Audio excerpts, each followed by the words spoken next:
Hi friends, welcome back to my channel. நம்ம இந்த வீடியோவில் வந்து பார்க்க போகிறது டிஎன்பிஎஸ்சி குரூப் 4. ஓகேங்களா? 2026 பற்றினது தான்.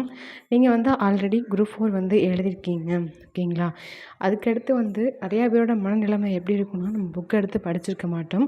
ஒரு சில பேர் வந்து மூவ் ஆன் ஆகி குரூப் 2க்கு படிக்க ஆரம்பிச்சிருப்பாங்க. நீங்கள் குரூப் 2க்கு வந்து படிக்க ஆரம்பிச்சிட்டிங்கன்னா பிரச்சனை இல்லை. குரூப் 2 முடிச்சதுமே வந்து நீங்கள் கண்டினியூஸாக குரூப் 4 படிக்க ஆரம்பிச்சிடலாம். நீங்கள் இன்னும் வந்து அந்த ஃபஸ்ட்டு குரூப் 4 எழுதிட்டு அதோட இம்பேக்டில் வந்து இருக்கீங்க, இன்னும் நான் படிக்கவே ஸ்டார்ட் பண்ணல அப்படின்னு நினச்சிட்டு இருந்தீங்கன்னா, நீங்கள் அடுத்த குரூப் 4ல் வந்து வேலை வாங்கணும்னு நினச்சிங்க அப்படின்னா இன்றைக்கி இப்போவே வந்து நீங்கள் படிக்க ஸ்டார்ட் பண்ணிடுங்க. இல்லை அப்படின்னா அது படிக்க முயற்சி பண்ண ஆரம்பிச்சிடுங்க. ஏன்னா குரூப் 2 எக்ஸாம் முடிஞ்சதும் குரூப் 4க்கான ப்ரிப்ரேஷன் எல்லாருமே ஸ்டார்ட் பண்ணிடுவாங்க. அது கொஞ்சம் ஸ்பீடாகவே இருக்கும். இன்னமும் நீங்கள் வந்து படிக்காத மனநிலைமையில் இருந்தீங்க அப்படின்னா கண்டிப்பாக உங்களால் மூவ் ஆன் ஆகி வரவே முடியாது. ஓகேங்களா? அதனால் நம்ம எப்படி படிக்கலாம், என்ன ஆரம்பிக்கலாம்? நீங்கள் ஒரு பிகினராக இருக்கீங்க அப்படின்னா எப்படி படித்தா எதை படிக்கணும் அப்படிங்கிற எல்லாருக்குமே வந்து ஒரு குழப்பம் இருக்கும்.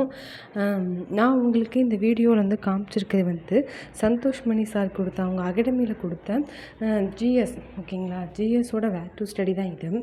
நம்ம சேனலில் ஆல்ரெடி வந்து ஒவ்வொரு சப்ஜெக்ட்டுக்கான வேர் டு ஸ்டடி வந்து போட்டிருக்கோம்.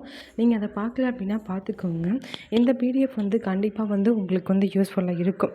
ஓகேங்களா? அதனால தான் நான் வந்து இந்த வீடியோவை வந்து போட்டிருக்கேன். இல்லை என்னதான் வந்து நம்மளால் புக் எடுத்தாலும் புக்கு வந்து எடுக்க முடியல, புக் எடுத்து படிக்கவே முடியல அப்படின்னு நிறையா பேருக்கு வந்து இந்த நிலைமை இருக்கும். ஒரு சில பேர் வந்து அதெல்லாம் கடந்து புக்கை கூட எடுத்துடுவாங்க. ஆனால் வந்து ஒரு 10 மினிட்ஸோ 15 மினிட்ஸ்க்கு மேலே படிக்கவே முடியாது. அதே மாதிரியான மைண்ட் செட்டில் வந்து நீங்கள் இன்னமும் இருக்கலாம். இனிமேலும் அதே மைண்ட் செட்டில் வந்து கண்டிப்பாக இருக்க முடியாது. கண்டிப்பாக நீங்கள் ஒரு ஹவுஸ் ஒய்ஃபாக இருக்கீங்கன்னா இப்போ ஆரம்பிச்சிங்க அப்படின்னா கண்டிப்பாக 1 இயரில் வந்து நீங்கள் சிலபஸை வந்து முடிச்சிட முடியும். ஓகேங்களா? ஏன்னா நீங்கள் அடுத்த வருஷம் வந்து குரூப் 4 இருக்குமா அப்படிங்கிறது நிறைய குழப்பங்கள் வந்து இருக்குது. இருந்தாலும் நம்ம வந்து ஹவுஸ் ஒய்ஃப் தான். ஒரு நாளைக்கு நம்ம 1 ஹவர் 2 ஹவர் தான் படிக்க போகிறோம். அதுக்கு வந்து நம்ம ப்ரிப்ரேஷன் வந்து இன்றைக்கே ஸ்டார்ட் பண்ணிடணும். அதே மாதிரி ஒர்க் போகிறவங்களா இருந்தாலும் சரி, ஃபுல் டைம் ஆஸ்பிரண்ட் அப்படிங்கிற போது அவங்களுடைய மனநிலைமை வந்து வேறு மாதிரியான இருக்கும். ஓகேங்களா?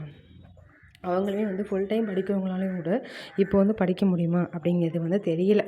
சரிங்களா? ஓகே ஃப்ரெண்ட்ஸ், இன்னமும் வந்து நம்ம படிக்காமல் இருக்கோம் அப்படின்னா படிக்க வந்து ஸ்டார்ட் பண்ணிடுங்க.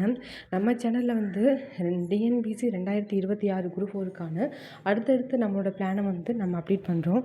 நம்ம சேனல் வந்து உங்களுக்கு பிடிச்சிருக்குன்னா லைக் பண்ணுங்கள், ஷேர் பண்ணுங்கள், சப்ஸ்கிரைப் பண்ணுங்கள். தேங்க்யூ.